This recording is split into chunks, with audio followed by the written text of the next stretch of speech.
મારું નામ ચૌધરી નિર્માબેન ચત્રાભાઈ છે. હું જીવરામનું પાત્ર ભજવીશ.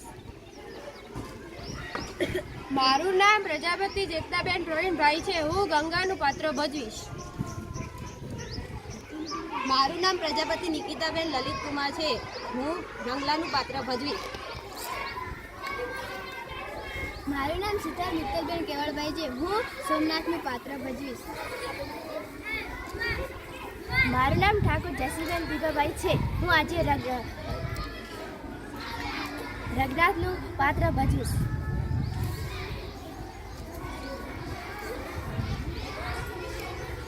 મિત્રો, ગુજરાતી સાહિત્યમાં ભવાઈ એક અનોખું સ્થાન ધરાવે છે. ભવાઈની વાત નીકળતા જ આપણને દલપતરામનું મિથ્યાભિમાન યાદ ના આવે તે કેવી રીતે બને? મિથ્યાભિમાન યાદ છે ને તમને? જેના અંદર જીવરામ ભટ્ટની વાતો આવે છે જે કે પોતાના સાસરિયાના ઘેર જતા ભેંસોના નાહવાના ખાડામાં પડે છે. ભેંસોના છાણના નાહવાથી ચામડીના રોગો મટે છે એમ કહી પોતાનો લીલો બચાવ કરે છે.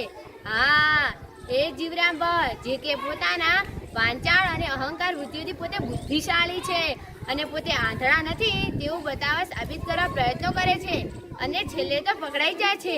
ચાલો આપણે જોઈએ મિથ્યાભિમાન અંક 6 પ્રવેશ પહેલો. જીવરામ ભટ્ટ, ઓ જીવરામ ભટ્ટ, તમે અમને દેખો છો? દેખે છે એનો બાપ. કેમ નહીં દેખતા હોઈએ? કઈ આંધળા બાંધળા છીએ કે શું? તમે અત્યારે કાગળ વાંચી શકો છો ખરા? કાગળ તો શું, પણ અત્યારે મોતી વીંધે છે તો. અત્યારે અમે રાતે પુસ્તક લખીએ છીએ તે કેમ લખાતું હશે? કાગળ આપું તો વાંચશો? હા, લાવો. શા વાસ્તે નહીં વાંચીએ? હા, કાગળ વાંચવું જોઈએ. લાવો કાગળ.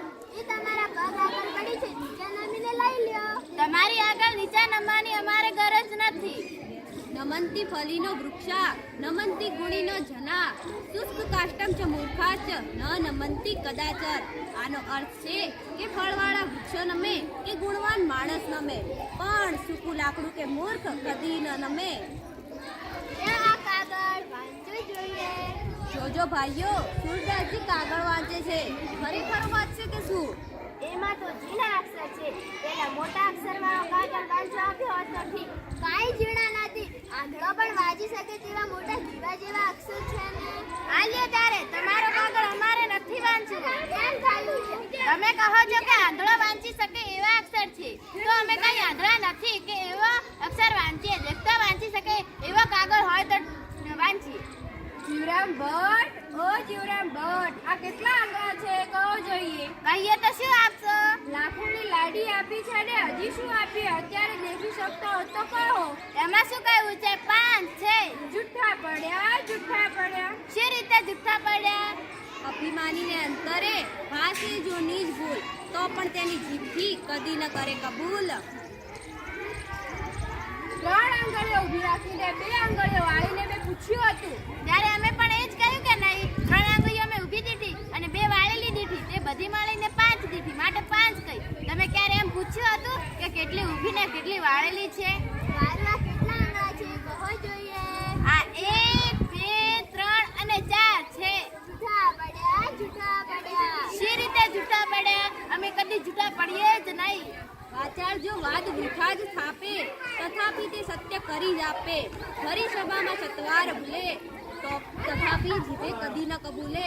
આનો અર્થ છે કે વાચાળ કદી બંધાય જ નહીં, ગમે તે રસ્તેથી નીકળી જાય. પણ હવે જીવરામ ભટ્ટ સંકળાશમાં આવ્યા છે. ક્યાંયથી પણ છૂટી નીકળવાનો રસ્તો મને તો લાગતો નથી. હવે તો જૂઠા ઠરી ચૂક્યા. તારા જેવા ઠગ અમને જૂઠા કહે તેથી શું, પણ જ્યારે ત્રાહિત લોકો કહે ત્યારે ખરું. ત્યારે હવે તમારું સાચાપણું સાબિત કરો જોઈએ. 100 રૂપિયાની હોડ કર.